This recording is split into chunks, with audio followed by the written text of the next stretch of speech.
Ser Podcast. Las 7 de hoy por hoy. Ser Podcast. Vamos ahora con las noticias, que hay muchas, varias de la noche, pero permítanme que primero nos colemos aquí. Es el sonido en directo que nos llega ahora mismo de un obrador de pan. Esta semana han sido noticia las panaderías porque estábamos pendientes de si se iba a notar o no en el precio del pan la reducción del IVA. También porque algunas de ellas han protestado por el coste de la energía, por la inflación. Hoy van a ser noticia a lo largo de toda la jornada porque a esta hora miles y miles de roscones, quizá aquí haya alguno, o han salido, o van camino del horno, o se están amasando todavía. Este es el sonido que nos está llegando ahora mismo en directo de un obrador en el centro de Santiago. Y en ese obrador, la encargada de enviarnos ese sonido es nuestra compañera Antía Montes. Antía, buenos días. Hola, buenos días. ¿Cuál es ahora mismo la imagen que estás viendo, que se cuece?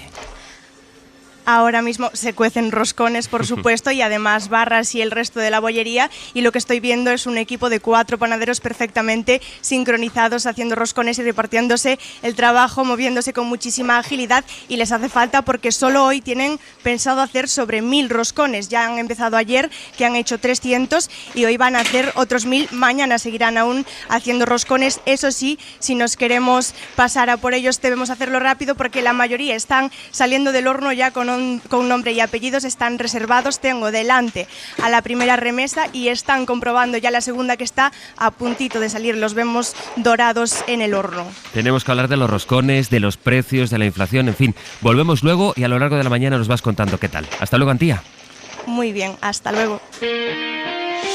Hoy por hoy noticias. Ser Podcast. Hola, buenos días. Pues a la espera de que lleguen esta noche los Reyes, están pasando cosas. La Unión Europea ha llegado a un acuerdo y recomienda a los 27 que pidan un test negativo a todos los viajeros chinos que entren en suelo europeo. También que extremen las medidas de higiene y que recuperen las mascarillas en los aviones. Son medidas que ya, por ejemplo, se toman en España, en Francia o en Italia. Y mientras tanto, la Organización Mundial de la Salud desconfía de los datos epidemiológicos que está publicando China. Gillian Ayala, buenos días. Hola, buenos días. WHO is concerned about the risk to life in China. We continue La OMS dice que está preocupada por la situación de China, pero tranquiliza a Europa. No hay evidencias de que la variante que está circulando por China sea nueva. La otra noticia de la madrugada nos lleva a Estados Unidos, el país sumido en una crisis institucional sin precedentes. Después de 6 votaciones, el Congreso aún no tiene quien lo presida. Los republicanos más radicales han vuelto a votar en contra del candidato de su propio partido, de Kevin McCarthy, a pesar de que Donald Trump les pidió que votasen por él, por McCarthy, para no poner en riesgo la mayoría conservadora que han conseguido en la Cámara. Anoche a las 2 de la mañana, hora española, cuando los congresistas iban a votar por 7ª vez al presidente del Congreso, los republicanos paralizaron la nueva votación, presentaron una moción y forzaron otro aplazamiento del Pleno. Hoy se van a volver a reunir para votar otra vez en menos de 72 horas. De la bronca en la Cámara de Representantes a los despidos en Amazon, la empresa ha anunciado que va a echar a 18.000 empleados. Es un 70% más de lo que había anunciado a finales de año. La compañía había previsto despedir en un principio a 10.000 personas y ahora prácticamente duplica esa cifra. Amazon pretende deshacerse en total del 11% de su plantilla, que es de 1,5 millones de empleados. Los despidos más que se han anunciado se van a formalizar en las próximas semanas, tal y como ha confirmado esta madrugada en un correo electrónico el nuevo CEO de Amazon. Y una de las imágenes con más simbolismo en este jueves nos va a llegar por la mañana desde el Vaticano. Si terranno i funerali di Benedetto. Ya está prácticamente todo listo para el funeral del Papa emérito Benedicto XVI. Va a empezar a las 9:30 de esta mañana, un momento histórico porque por primera vez un papa va a oficiar el funeral de otro papa. Unas 200.000 personas han pasado a lo largo de los 3 últimos días por la Capilla Ardiente. La cifra ha superado con creces las previsiones de la Santa Sede y en representación de España hoy van a acudir al funeral la reina emérita Doña Sofía y el ministro de la Presidencia Félix Bolaños.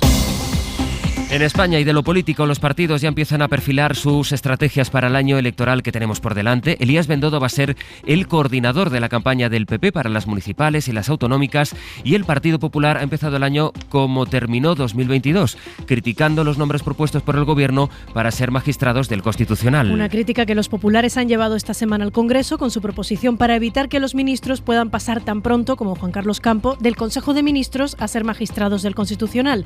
La respuesta por parte del Gobierno gobierno la daba ayer la portavoz del Ejecutivo, Isabel Rodríguez. Sánchez ha sido protagonista en comidas y en cenas de Navidad, como decía antes, por intentar meter la mano en todos los órganos del Estado. Yo quiero poner a jueces afines, que hagan lo que yo diga. Por eso, como no puedo hacerlo, no tengo la mayoría, cambio las leyes y pongo a los que me da la gana. Eso es Sánchez, ¿eh? Creo que ya es la enésima excusa. Se les acabaron las excusas, cogemos el boli y volvemos a empezar.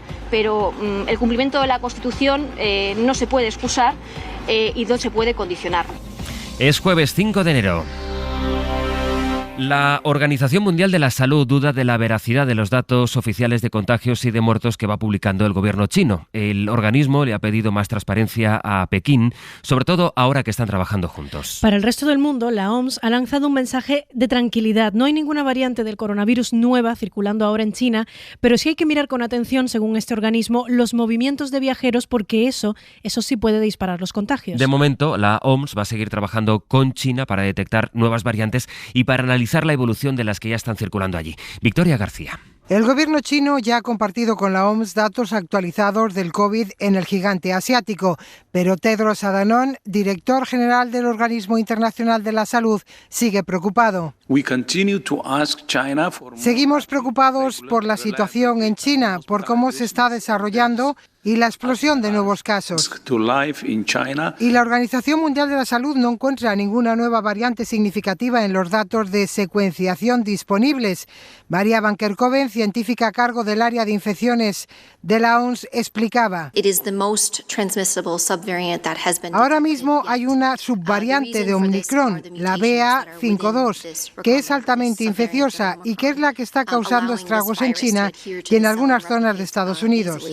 A pesar de esta información facilitada por Pekín, la OMS pide que las cifras de infectados, de ocupación hospitalaria y de fallecidos allí sean realistas. Según el último dato actualizado del gobierno chino, que es del martes, solo ese día murieron por COVID 5 personas en todo el país. Esa es la estadística oficial, pero no sabemos cuántos contagios se están detectando. China dejó de ofrecer esos datos, pero hay otros elementos que sí nos ayudan a hacernos una idea más cercana, más verídica de la magnitud de este rebrote. Primero, las imágenes que nos describen los periodistas que están allí, por lo menos en Pekín, que es la de hospitales y funerarias saturadas. A esto se une que, por ejemplo, en Francia, 1/3 de los test que se han hecho a los pasajeros que procedían de China ha dado positivo en un vuelo, 1 de cada 3. Corresponsal en Francia, Vicente Batalla, buenos días. Buenos días. Sin precisar el aeropuerto, pero que podría ser el mismo Charles de Gaulle de la capital, el portavoz Olivier Véran detalló que una tercera parte de los pasajeros a quien se les hizo un test PCR al azar el martes dieron positivo.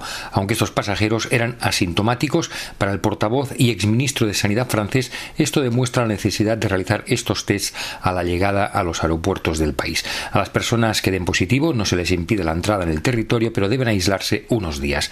En ese sentido, a partir de este jueves, Francia obliga a presentar a todos aquellos viajeros procedentes de China, directamente o con escala, un test PCR negativo de menos de 48 horas antes de embarcar. Y durante el trayecto es imperativo llevar mascarilla. El gobierno justifica estas medidas por los esfuerzos entre la población para superar la pandemia y que cualquier otra variante de la COVID procedente de países terceros podría volver a disparar. Otro punto de la actualidad esta mañana está en Ucrania.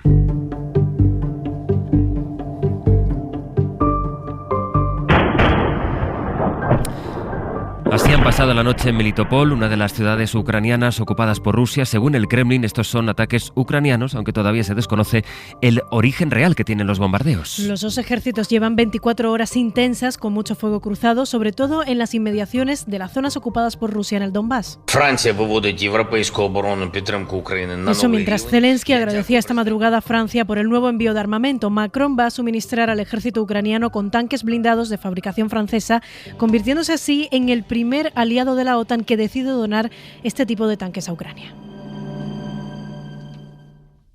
El turismo español sigue recuperándose del golpe que supuso la pandemia hace casi 3 años. A falta de conocer los datos de diciembre, en los primeros 11 meses de 2022 ya el sector había recuperado el 85% de los turistas que llegaban a España antes de la pandemia y más del 90% de su gasto. Los británicos y los alemanes siguen siendo los turistas que más eligen España para pasar sus vacaciones y de media han gastado más de 1.200 euros cada uno. Carlos Sevilla, buenos días. Buenos días. En noviembre visitaron España 4,3 millones de turistas internacionales, es un 7% menos que en el mismo mes de 2019, antes de la pandemia. El primer país emisor fue Reino Unido, que está un 5% por debajo de las llegadas de hace 4 años, y el principal destino fue Canarias, que ya ha superado las cifras pre-COVID.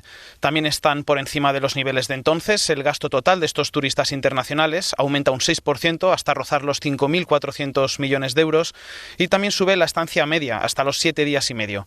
A falta de conocer los datos de diciembre, la ministra Reyes Maroto prevé que en 2022 se habrán recuperado algo más del 85% de las llegadas de turistas y del 94% del gasto de 2019, último año sin pandemia y récord de la serie histórica. Escuchen ahora, hablando de datos, este otro. El 21% de los jóvenes que tienen entre 15 y 19 años reconoce que se ha puesto a dieta para adelgazar, sin pasar antes por la consulta de un especialista. Ese porcentaje aumenta considerablemente en las chicas y los datos del año pasado triplican a los que teníamos en 2017. Son datos de la Fundación FAT Juventud que nos cuenta Mariola Lobrido.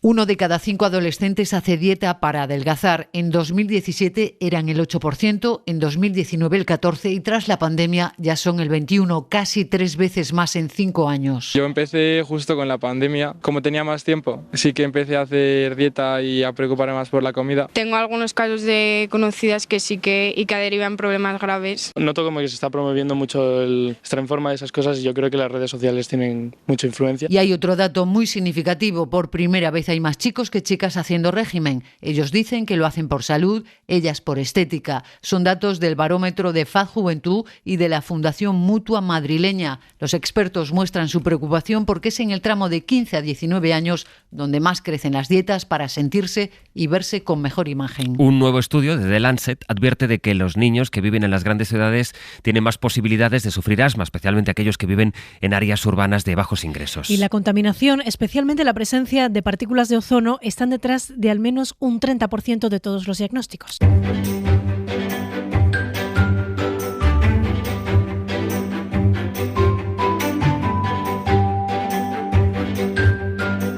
Con los compañeros de las emisoras que se acercan a esta hora hoy por hoy para contarnos las historias que están siendo noticia en sus territorios. Hoy hablamos de Euskadi, Bilbao, Isabel León. Buenos días, Egunon. ¿Qué tal, Egunon? Y de Castilla-La Mancha, en Sértolo está Cristina López Huertas. Hola, Cristina. Hola, ¿qué tal? Bueno, Cristina, empiezo contigo háblame del Albacete World. Hoy que es día de videojuegos, de regalos, de las últimas carreras, Albacete Warrior. Sí, hoy he hecho los deberes, que el otro día os quejasteis de que no traía noticia navideña y hoy digo, no solo va a ser noticia navideña, sino que además va a ser noticia de pleno 5 de enero. Tanto es así que os puedo decir que yo he hecho reconvertido mi carta a los Reyes para pedirles el Albacete Warrior. ¿Qué es esto?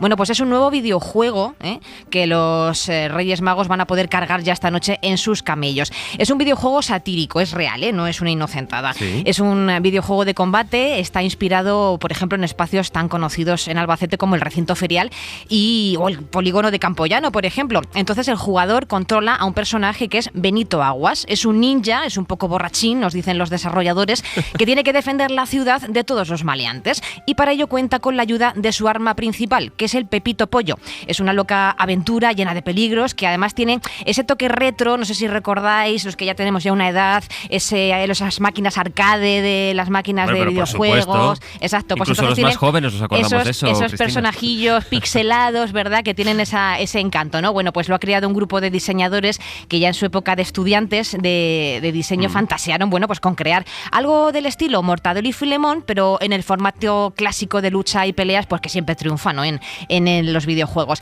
Y para hacerlo más divertido, pues han dicho, vamos a situarlo en una ciudad así española, de interior, pues Albacete, ¿no? Qué cosa. Yo no sé si habrá Miguelitos también en el videojuego. He visto la demo, de momento no los he visto, pero sí que tiene escenarios muy chulos. Así que, Sastre, si te lo quieres pedir, que sepas que a partir del 1 de febrero lo tienes para PlayStation, Nintendo Switch y Xbox. Pues anotado. Estáis de cumpleaños en Vitoria, Isabel. Sí, y además con un personaje que, mira, yo creo que podría estar en el Albacete Warrior también, porque incluso hasta podría pegar en Albacete, porque el Gargantúa, que es se considera, vamos a decir, un lugar de visita obligada para niños. Las colas son tremendas para poder entrar, pero el asunto en cuestión es que es un traganíños gigante. Tú entras por la boca y sales por un tobogán por el trasero. Este es el objetivo, en eso consiste. Cumple 100 años, le han hecho canción, mira.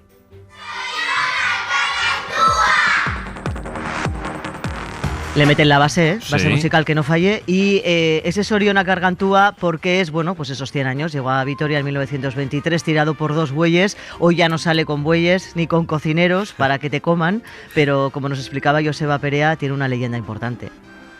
Sí, a toda la gente que viene de fuera les llama mucho la atención. Sobre todo es un bebé gigante al final. Es un poco, la leyenda cuenta que es el hijo de 2 gigantes. Entonces ese bebé que salió de un tamaño muy grande, había que darle de comer, y los ayudantes del Gargantúa van vestidos de cocinero y dan de comer a los niños.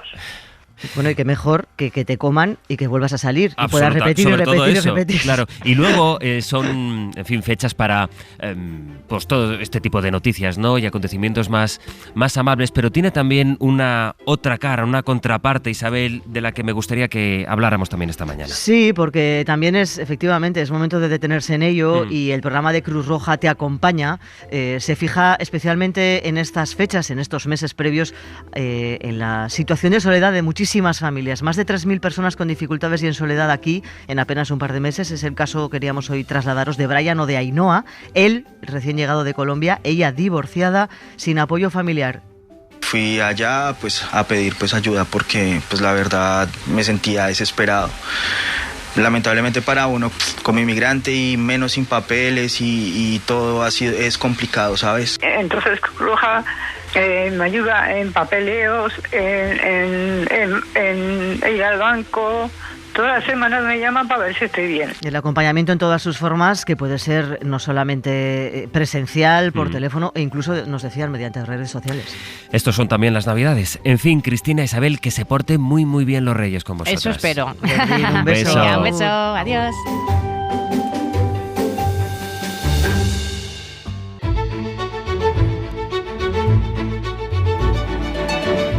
La recomendación cultural de esta mañana nos va a llevar a Valencia, porque nos trae Pepa Blanes una novela que mezcla ficción y realidad y que viaja de la actualidad al siglo XIX, Pepa. La escritora valenciana Purificació Mascarell se aleja de una de las corrientes literarias que domina a los autores y las autoras de su generación, la autoficción. Me interesaba cómo la ciencia se puede aliar a veces con el odio o con el antihumanismo. Y por ello se adentra en el poder de las historias, en la mezcla de géneros y en el juego entre ficción y no ficción en Mireia, una novela escrita en valenciano que ha ganado el premio Lletra Ferí de novela en 2022. Nacida en Xàtiva en el año 85, Mascarell da clases de literatura en la Universidad de Valencia y escribe relatos y ahora novelas. Su ciudad natal es la base de inspiración para Mireia, la historia de una mujer que investiga la figura de Luis Simarro, el padre de la psiquiatría en España, en una historia que viaja de la actualidad al siglo XIX. A estas mujeres libres del XIX con las mujeres libres del siglo XXI, porque de alguna manera existe todavía la misma fobia, el mismo miedo a esas mujeres que actúan en libertad, que piensan en libertad. Mireia es una mezcla de géneros que nos lleva desde el erotismo al misterio, el thriller y también al casi tratado de la psiquiatría, para entender cómo a las mujeres se las diagnosticaba histéricas cuando sus cuerpos y sus conductas se rebelaban contra el patriarcado.